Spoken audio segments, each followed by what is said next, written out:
Hello, good morning mga ka-farmers.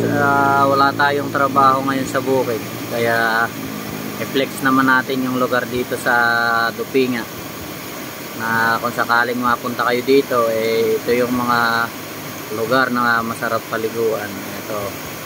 Ito yung pinakang gilid ng tulay. Ayan, ito yung sa baba ng tulay pala, ibig ko sabihin.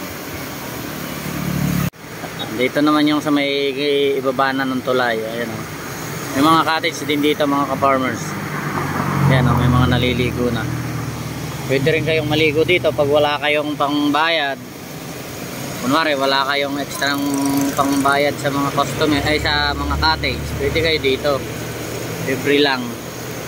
Ayan, bibigyan ko na kayo ng tip. Maganda rin na may tubig. Punta tayo doon sa taas, mas maganda ron sa may bayan. Dito naman yung gate namin sa Dupinga. Ito si Kumaring, anong pangalan na nga? Esa. Ito naman si Bebe, inaanak ko sa kasal. Nahihiya pa. Maganda ng mga kalahi ko eh. Ayan oh. Panoorin nyo to ha. Para magkapera ako. Ayan, magkano pala ang isang tao pag pumasok, Bebe? 20. 20. Tapos yung cottage magkano? 700. Pag ganitong araw.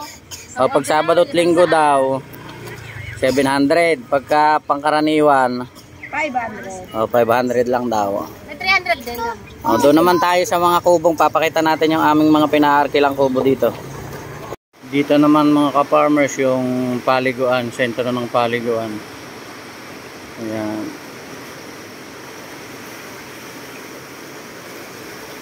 Dito malalim dito sa gawin na to. Ayan, masarap maligo dito. Ayan o. Dito ako dumaan nung naggawa ako ng tubig. Ayan, may mga pailan-ilan ng customer. Ayan o, kaganda dito mga ka-farmers pag mapunta kayo dito. Paano po ang cottage? Pagka ganito daw 700 sabi ng mga nasa gate.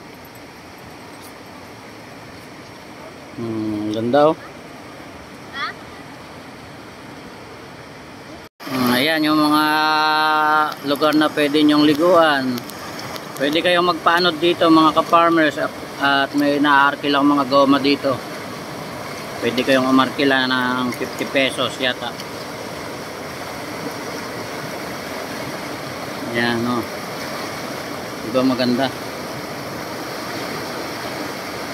Ito mga cottage na to sa ngayon nakataas pa kasi malaki ang tubig. Pero binababa nila yan malapit sa tubig. Ayan mga cottage na pwede nating arkilahin.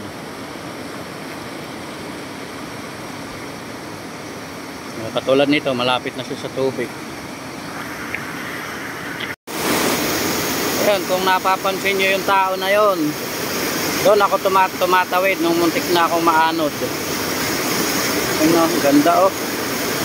Kaya yung mga gustong pumunta dito, sinabi naman na doon sa gate kung magkano yung mga babayaran nyo, yun lang. Mag-i-enjoy pa kayo sa tanawin. Kapag napanood nyo nga pala tong video ko na to, baka naman pwedeng makahingi ng isang share, comment, like mga ka-farmers ko. Malaking bagay po yun para sa akin.